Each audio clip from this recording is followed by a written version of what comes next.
नमस्कार। जय हिंद। जय श्री राम दोस्तों।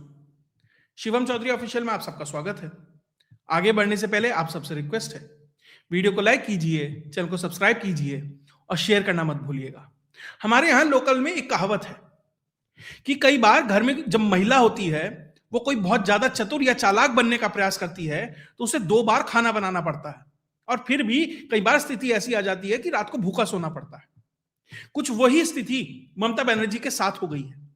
जिस तरीके से चतुर और चालाकी उन्होंने दिखाई 8 जनवरी के दिन, जब ईडी की रेड चल रही थी एक प्राइवेट इंडिविजुअल कंपनी के दफ्तर में, और ममता बनर्जी जिस तरीके से उस चलती रेड के अंदर कूद दी, उसके बाद आप चोरी कहें, डकैती कहें, जो भी कहें, जिस तरीके से फाइल, लैपटॉप, मोबाइल सब लेकर ममता बनर्जी अपने लाव लश्कर के साथ बाहर निकली। डीजीपी, कमिश्नर, 50 से ज्यादा लोग, 11 से ज्यादा अधिकारी, आईएएस, आईपीएस स्तर के उस रेड को बाधित कर रहे थे। अब वो ममता बनर्जी की गले की फांस बन गई है। ममता बनर्जी को लग रहा था बंगाल है, जैसा चाहेंगी कर लेंगी, क्या दिक्कत है, पहले भी बहुत कुछ करते आए हैं। सीबीआई की रेड पड़ी थी तब हम प्रदर्शन में बैठ गए थे। एनआईए की रेड पड़ी थी तो संदेश खली में उनके खिलाफ एक तरीके से दंगा कर दिया था। इलेक्शन कमीशन को तो रोज चिट्ठी लिखती है, रोज गाली देती हैं। उसके अलावा बीएसएफ को फेंसिंग नहीं करने देती हैं। आर्मी को कहती हैं अरे ये तो हमारी सरकार गिराना चाहते हैं। तो उन्होंने सोचा इतना सब कुछ कर लिया, इसमें भी कोई दिक्कत नहीं है, लेकिन हर चीज का एक समय होता है और इस बार ममता बनर्जी का समय शायद साथ नहीं दे रहा है। उन्हें जहां सबसे ज्यादा उम्मीद थी कलकत्ता हाई कोर्ट में, वहीं उन्हें झटका लगा है। क्योंकि जब पिछली बार ईडी यहां पर पिटीशन लगाई और सुनवाई के लिए गई कि हमारे अधिकारों को सुरक्षित किया जाए, इंडिविजुअल आदमी कहता है अधिकारों को मेरे अधिकारों का हनन हो रहा है एजेंसी के द्वारा, यहां एजेंसी कह रही है मेरे अधिकारों को सुरक्षित किया जाए, तो वहां की जज साहिबा सुब्रा घोष कहती है नहीं नहीं अभी तो बहुत भीड़ है, कमोशन है, यहां लॉ एंड ऑर्डर सिचुएशन हो सकती है। उस समय जज साहिबा के हाथ में इतनी ताकत थी, डीजीपी को कहती 10 मिनट में पूरा परिसर खाली हो सकता था, लेकिन नहीं कहा। कारण क्योंकि ममता बनर्जी को समय चाहिए था। ममता बनर्जी के वकीलों ने कहा कि आपने इतना बड़ा ब्लंडर कर दिया है, इतनी जल्दी इस रायते को समेट नहीं पाएंगे, समय चाहिए। तो 14 तारीख तक वो डेट आगे पहुंचाई गई और ईडी समझ गई कि क्या होना है इस कलकत्ता हाईकोर्ट में, इसलिए उससे पहले ही 14 तारीख से पहले वो सुप्रीम कोर्ट पहुंच गई। लेकिन आज 14 तारीख भी आ गई और ईडी और ममता बनर्जी जब हाईकोर्ट पहुंचती हैं तो जिस तरीके से ममता बनर्जी को झटका लगता है, ऐसा लग रहा है कि अपनी होम टर्फ पे भी ममता बनर्जी हार गई हैं, तो सुप्रीम कोर्ट में तो स्थिति और बुरी होनी है। जब सुप्रीम कोर्ट पहुंची तो वही जज साहिबा सुब्रा घोष थी वहां पर और कोर्ट नंबर 5 में ये पूरी जो सुनवाई है वो शुरू होती है। उससे पहले यह प्रबंध किया गया था कि पूरी की पूरी सुनवाई की लाइव स्ट्रीमिंग होनी चाहिए, ताकि बाहर ना ही सिर्फ बंगाल बल्कि भारत की पूरी जनता ये देखे कि ममता बनर्जी की जो पार्टी है और खुद ममता बनर्जी है उसने क्या क्या किया, ये सबके सामने सार्वजनिक हो। और यह सुनिश्चित किया एक्टिंग चीफ जस्टिस ने और रजिस्ट्रार जनरल ने कि भैया उस परिसर में लॉयर और जो भी उसमें एक तरीके से इन्वॉल्व है केस में, सिर्फ वही लोग इन्वॉल्व रहेंगे, वही मौजूद रहेंगे, बाकी सबको बाहर कर दिया। ये उस दिन भी किया जा सकता था, लेकिन समय चाहिए था, ठीक है। अब जब पहुंचे और जब हाई कोर्ट में सुनवाई शुरू होती है तो ममता बनर्जी की तरफ से पिटीशन लगाई जाती है कि ऐसा है, ये ईडी वाले ना हमारा सारा सामान चोरी करके ले गए हैं, हमारी पेन ड्राइव, फाइलें, लैपटॉप, ये वो जितना भी उस आईपैक के दफ्तर के अंदर मौजूद था, क्योंकि वो हमारे लिए काम करते हैं तो हमारा सारा का सारा डेटा उनके पास था। हमारे उस डेटा को सुरक्षित किया जाए, ये सुनिश्चित किया जाए कि वो सार्वजनिक रूप से कहीं पब्लिक को ना मिले और या किसी और के हाथ ना लग जाए, बीजेपी के हाथ ना लग जाए, लेफ्ट के हाथ ना लग जाए, कांग्रेस के हाथ ना लग जाए, जिसके भी। अब वही चाहते हैं कि हमारी डेटा प्राइवेसी सुनिश्चित की जाए और पिटीशन लगा दी। उन्होंने लगा कि ईडी कहेगी कि नहीं नहीं ऐसा नहीं है, वैसा है, और ईडी यहां फंस जाएगी। ईडी ने इस दौरान एक बहुत चालाकी की। 8 तारीख को उन्होंने पंचनामा नहीं भरा। पंचनामा यानी कि क्या क्या हमने जब्त किया है, हमने डायरी उठाई है, पेन उठाया है, लैपटॉप उठाया है, फाइल उठाई है, क्या जो भी सामान होता है उसकी एक लिस्ट बनती है, जब्ती की पंचनामा होता है। उसने वो पंचनामा तैयार ही नहीं किया। क्यों? क्योंकि ईडी ने हाईकोर्ट में बताया कि हमने तो कुछ सीज ही नहीं किया, जो चीजें जैसी थी वैसी की वैसी हैं। जब हमने कुछ जब्त ही नहीं किया तो किस डेटा प्राइवेसी की बात चल रही है, किस चीज की बात कर रही है ममता बनर्जी? क्या चाहिए हमसे? हम जब ले ही नहीं गए, उल्टा हम चाहते हैं कि डेटा प्राइवेसी हो, हम चाहते हैं कि सब चीज सुरक्षित रहे, जो ममता बनर्जी हमसे चुरा कर ले गई हैं, जो हमसे छीन कर ले गई हैं। क्योंकि डीजीपी ने कहा था ना कि पंचनामा नहीं भरना वरना केस कर दूंगा। ईडी वाले ने कहा नहीं करते, और वही काम आया आज केस में। ईडी ने साफ कह दिया अब ये सुनिश्चित करें कि ममता बनर्जी एंड पार्टी उसके साथ कुछ गड़बड़ ना कर दे। अब ये जिम्मेदारी, अब ये ओनस ममता बनर्जी के पास है, पूरा फॉरेंसिक तौर पर उसकी जांच हो, कोई छेड़छाड़ तो नहीं हुई, और वो सारी सामान हमें वापस किया जाए। क्योंकि आप एक चलती रेड में से सारा कार्यक्रम करके गए हैं।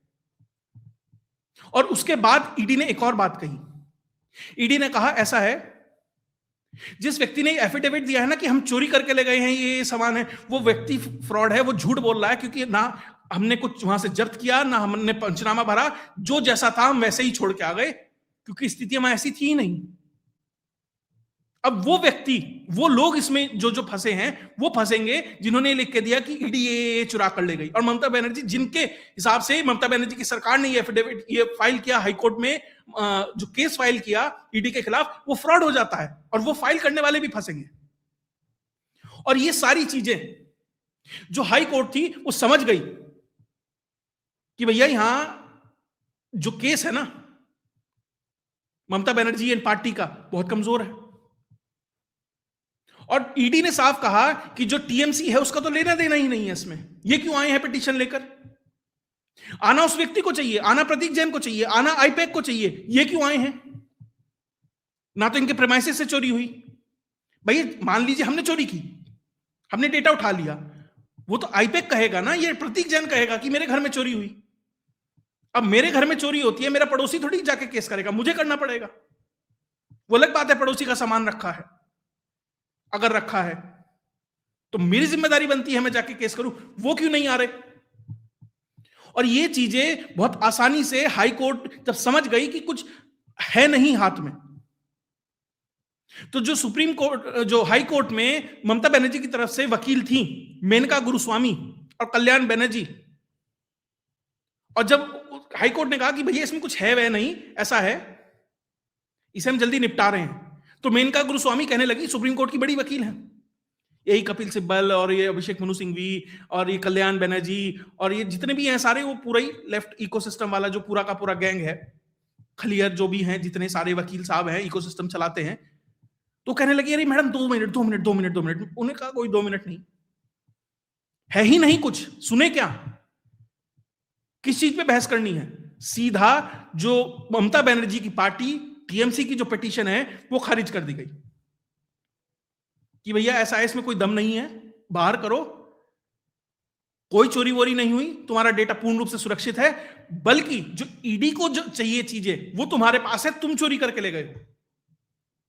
अब ये जिम्मेदारी ममता बनर्जी की है कि वो चीजें सारी की सारी वापस करें। और ईडी ने कहा कि ऐसा है, अब इसमें हम एक नई पिटीशन लगाना चाहते हैं ममता बनर्जी के खिलाफ कि जो चोरी करके गए हैं, अब तक तो हमारे ऊपर था, हम चोरी करके गए, हमारे खिलाफ लगी थी ना पिटीशन, वो तो खत्म हो गई। अब हम लगा रहे हैं कि इन्होंने चोरी की है, उसके लिए 15 दिन का समय दिया गया है। अब ईडी अपने हिसाब से यहां पर पिटीशन लगाएगी कि भैया ऐसा है, सामान वापस करो। इसके अलावा ये तो एक केस हो गया, अब यहां पर मेनका गुरुस्वामी और कल्याण बनर्जी, वही कल्याण बनर्जी जो उपराष्ट्रपति का मजाक उड़ा रहा था संसद भवन में, वो भी था यहां पे, और जो सरकारी वकील थे additional solicitor general SV Raju, वो भी वहां पर मौजूद थे। और ये स्थिति थी उस कोर्ट के अंदर। आप समझिए क्यों सुप्रीम कोर्ट जाना पड़ा ईडी को। आप इस बात से समझ सकते हैं जो उस दिन सुब्रा घोष की कोर्ट में हुआ वो, और क्यों ईडी को सुप्रीम कोर्ट जाना पड़ा। आप इस बात से समझिए, additional solicitor general live streaming से जुड़े हुए थे इस पूरे के पूरे मुकदमे में, और बार बार उनके माइक को म्यूट किया जा रहा था। ये उन्होंने चलती जो सुनवाई है उसमें कहा कि भैया ऐसा है, मेरे माइक को बार बार म्यूट किया जा रहा है। यानी एक सरकारी वकील है जो केंद्र सरकार का पक्ष रख रहा है, यानी एजेंसीज का पक्ष रख रहा है, आप उसका माइक म्यूट कर रहे हैं ताकि उसकी बात सही तरीके से सामने ना आ सके। क्योंकि अगर वो फैक्ट बोलेगा, बातें रखेगा, लाइव स्ट्रीम चल रही है, बाहर तक बात चलेगी, पब्लिक को तो लगेगा कोई टेक्निकल ग्लिच आ रहा होगा, हो सकता है एसवी राजू साहब का इंटरनेट ठीक ना हो, बिल विल ना भरा हो, लेकिन उन्हें नहीं पता कि बार बार वो माइक म्यूट हो रहा था, और वो सारी लाइव स्ट्रीमिंग की जिम्मेदारी कौन संभालता है? जिस कोर्ट में चल रहा है। और वो कोर्ट कहां है? मैं कोर्ट पे कोई सवाल नहीं उठा रहा, लेकिन कोई तो था, कुछ तो सिस्टम ऐसा था जो सिस्टम को कहीं ना कहीं गड़बड़ कर रहा था। अब उसकी भी एक तरीके से जांच होनी चाहिए। तो ये सब खेल जिस बंगाल में चल रहा हो, जिस कलकत्ता में चल रहा हो, आप समझते हैं कि वहां सुरक्षित और सही तरीके से चुनाव हो सकते हैं, जहां कोर्ट केस नहीं चल सकता। इसके अलावा इसमें ममता बनर्जी की जो पक्षकार थे, यानी कि जो मैडम थी मेनका गुरुस्वामी, कह रही नहीं नहीं हमारी बात सुनी जानी चाहिए, नहीं सुनी जानी चाहिए। इसमें एक और मुद्दा था, ईडी ने कहा अब यहां से हमें कुछ नहीं कहना, अब इस मामले को यहीं खत्म कीजिए, क्योंकि हमने एक पिटीशन ऑलरेडी सुप्रीम कोर्ट में लगाई हुई है, और जहां ममता बनर्जी की सरकार ने भी कैविएट डाला हुआ है, टीएमसी ने भी कैविएट डाला हुआ है कि हमें पक्षकार बनाइए। अब वो वहां पक्षकार है, वहां सब चल रहा है, तो यहां बात आगे करने की जरूरत नहीं है। चोरी वाला मुद्दा अलग, जो ईडी वाला केस था वो अलग। तो ईडी वाले ने जो ईडी का जो छापे वाला केस था, उसमें कहा कि अब आप कुछ नहीं सुन सकते, क्योंकि ऑलरेडी सुप्रीम कोर्ट में है। अब सुप्रीम कोर्ट में केस चलेगा तो हाई कोर्ट तो नहीं बोल सकती, तो आप रहने दीजिए। तो वहां भी जज साहिबा ने कहा अच्छा है, पीछा छोटा। अब वो अतीक अहमद वाला काम हो जाता, 11 जजेस ने कहा नहीं पीछा छुड़ा रहे, 12वें ने जमानत दी। यहां सुब्रा भी सोच रही है अरे पीछा छोड़े, बात खत्म, अपने आप देखेंगे जाके सुप्रीम कोर्ट में, कपिल सिब्बल देखेगा, मैं क्यों अपना परेशानी लूं यहां पर बंगाल में रहकर, है ना? समुद्र में उसमें तालाब में रहकर मगर से बैर क्यों लिया? कुछ उल्टा सीधा तिरछा बिरछा हो गया भैया, दिक्कत हो जाएगी। तो हाई कोर्ट ने भी कह दिया क्योंकि सुप्रीम कोर्ट में है तो अब हमारी जिम्मेदारी नहीं है, ठीक है अब वहीं जाइए, वहीं सब कार्यक्रम होगा। अब सुप्रीम कोर्ट में इसकी सुनवाई होनी है। तो कुल मिलाकर हाई कोर्ट ने दोनों ही जगह बड़ा झटका दिया ममता बनर्जी को। पहले तो खुद चोरी कर कर वो ये साबित करना चाह रही थी ईडी ने चोरी की, ये स्थापित हो गया कि ईडी ने कोई चोरी नहीं की। अब पिटीशन लगेगी, ममता जी और वो जो भी लोग वहां मौजूद थे, जो भी मौजूद थे, अब उसमें ममता का नाम आएगा नहीं आएगा, जो भी होगा, कोर्ट किस तरीके से करती है, जो भी स्थिति बनेगी, कुल मिलाकर अब गेम उधर पलटा। और जो ईडी वाला केस है उसमें भी हाई कोर्ट बाहर हो गई, अब सीधा सुप्रीम कोर्ट में मुलाकात होगी। देखिए ये जो सब चला है, ममता बनर्जी अब तक ये सोचती थी हर चीज में कि कुछ भी कर लेंगे, बच जाएंगे, हो जाएगा, बड़े बड़े वकील हैं, क्या दिक्कत है, आरजी कार में कुछ नहीं हुआ, और बड़े बड़े प्रॉब्लम अलग अलग चीजें आई हैं, कुछ नहीं हुआ, क्या होगा। लेकिन यहां से एक बड़ी इबारत लिखी जा सकती है अगर केंद्र सरकार चाहे तो। अब तक केंद्र सरकार को यह डर था कि भैया गिरफ्तारी करेंगे तो सिंपैथी मिलेगी, राष्ट्रपति शासन लगाएंगे तो दिक्कत हो जाएगी, तो सिंपैथी की बात होगी। भैया आपने हेमंत सोरेन की गिरफ्तारी की, सिंपैथी मिली, जीत गया। अब केजरीवाल के तो क्रियाकलाप ही कुछ अति वो अलग ही दिशा में चले गए थे, उसने ज्यादा ही महल तैयार कर दिए थे लोगों के मन में, तो उन्हें वो जो झटका लगा वो तो उस कारण से चला गया। ममता बनर्जी आज भी कहीं ना कहीं बंगाल में पकड़ रखती हैं, क्योंकि वो मुस्लिम वोट बैंक उसके साथ है। क्योंकि जिस तरीके से महिलाओं के लिए महिला स्पेसिफिक योजनाएं चल रही हैं, वो कहीं ना कहीं जो सेंटर की योजनाएं हैं वो नहीं चलने देती, स्टेट की जो योजनाएं चल रही हैं उसकी वजह से एक महिला वर्ग ममता बनर्जी के साथ खड़ा रहता है। और अगर राष्ट्रपति शासन लगाते हो, अगर गिरफ्तारी करते हो, एक सिंपैथी भी जाएगी, तो ये 3 एडिशनल चीजें होकर ममता बनर्जी के लिए जो स्थिति मुश्किल हो सकती थी वो नहीं होगी। तो इसका एक रास्ता है, आर्टिकल 356 मत लगाइए। लेकिन अगर सुप्रीम कोर्ट ये स्थापित कर देती है कि लॉ एंड ऑर्डर ब्रेक हुआ है और उसकी जिम्मेदार ममता बनर्जी है, और ये केस ममता बनर्जी के खिलाफ जाता है, अगर, ये भी एक बड़ा कैविएट है एस्ट्रिक लगा के, क्योंकि कोर्ट में है मामला, तो जो केंद्र सरकार है वो धारा 355 लगा सकती है। और धारा 355 ये कहती है कि ये लॉ एंड ऑर्डर ब्रेकडाउन होने से जस्ट पहले की स्टेज है। राष्ट्रपति शासन क्या हो गया? राष्ट्रपति शासन तो ये हो गया कि स्थिति बद से बदतर हो गई है, राज्य सरकार अब किसी लायक नहीं रही, उस पर भरोसा नहीं किया जा सकता, उसके हाथ से बातें निकल चुकी है, बर्खास्त करो, राष्ट्रपति शासन लगाओ और केंद्र के अधीन सब कुछ चलता है। 355 में ये कहता है कि यह स्थिति आने वाली है और ना आए, इतना बड़ी स्थिति ना हो जाए कि सरकार गिरानी पड़े, तो 355 में जो होम मिनिस्ट्री है, जो लॉ एंड ऑर्डर है, वो केंद्र के अधीन आ जाता है, बाकी सरकार ऐसे ही चलती रहती है। तो अब ये प्रयास किया जाएगा कि चुनाव से पहले 356 ना लगे, 355 वाली स्थिति आ जाए, कि लॉ एंड ऑर्डर केंद्र सरकार के हाथ में आ जाए, गृह मंत्रालय केंद्र सरकार के हाथ में आ जाए, तो उसके बाद जो चुनाव हो,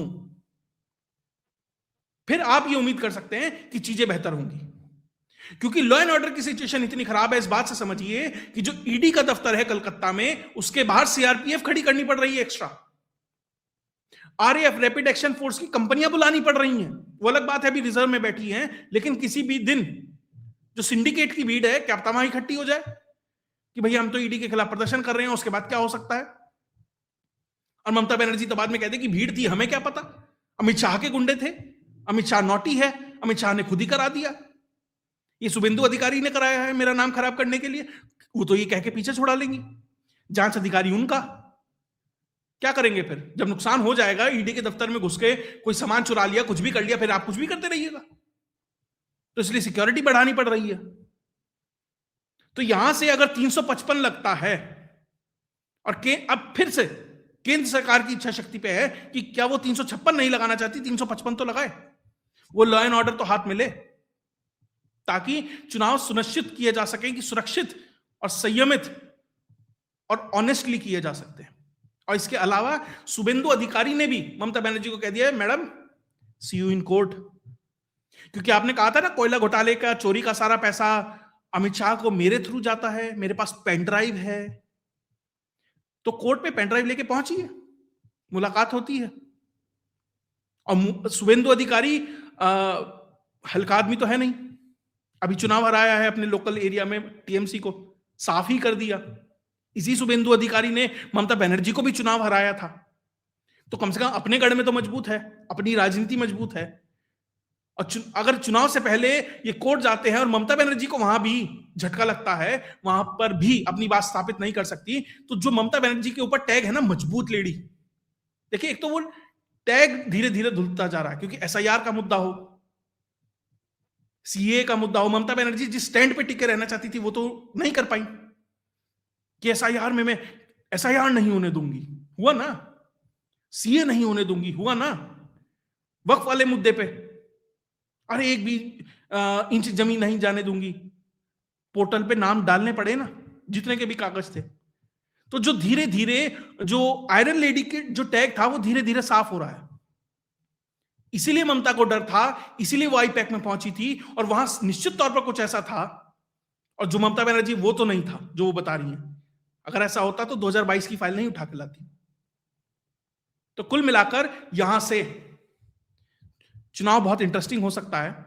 अब ये देखना है कि जो कोर्ट है अभी से लंबा लंबा ना खींचे कि 6 महीने बाद की तारीख, 3 महीने बाद की तारीख, धीरे धीरे इसे जल्दी जल्दी निपटाए, जल्दी जल्दी की तारीखें हों, और ईडी प्रोएक्टिवली काम करे, ईडी स्थापित करे।